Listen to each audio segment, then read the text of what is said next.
A reading from the Holy Gospel according to Matthew.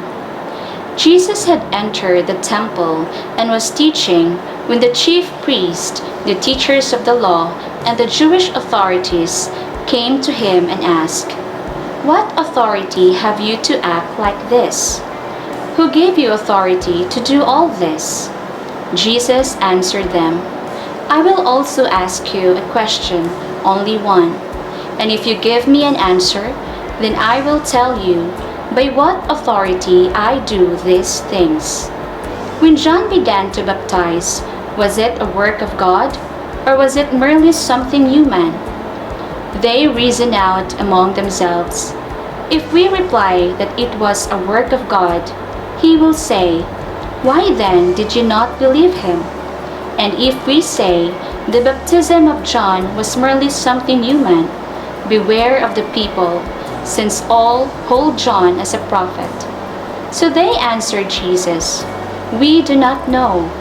And Jesus said to them, "Neither will I tell you by what right I do these things." The Gospel of the Lord.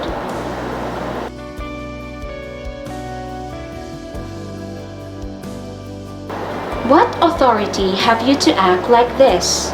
Who gave you authority to do all this?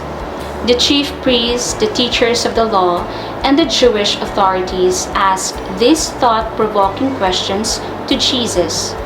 Their question is not driven by a genuine desire to understand Jesus' authority, but rather a desire to trap him. However, Jesus, aware of their motives, responded them with a counter-question about the origin of John's baptism.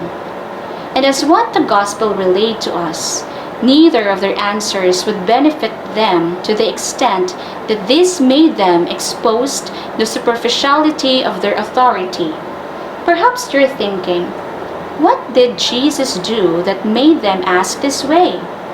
Well, nothing much except that he made the blind see, the lame walk, the lepers are made clean, the deaf hear, the dead are brought back to life, and the poor hear the good news.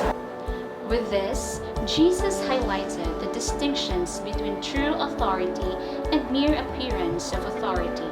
For his authority is rooted in his divine mission and his unity with the Father, whereas the chief priests and elders undeniably clung so much for their positions and traditions that they even failed to acknowledge the true source of power. But then Jesus did not tend to compete with them or drive them for such a role. He just showed them true authority is not about asserting one's own power, but about serving others and honoring God. Hence, serving others does not require a person to be of high social standing, knowledgeable, with good background, or even financially stable. For we all have the authority to serve others rooted in God's divine mission entrusted to us. So let us be fearless in doing good deeds. Some might question our actions or even doubt our capabilities, but let us remember that it takes no human authority to continue what Christ has started. You may be a student, a parent, a teacher, or an ordinary worker. All are being tasked to do good deeds by the holder of so-called supreme authority, God. In this Advent season, let us not just wait in silence, but let Christ's authority radiate in us by serving others, recognizing that true authority comes from God. God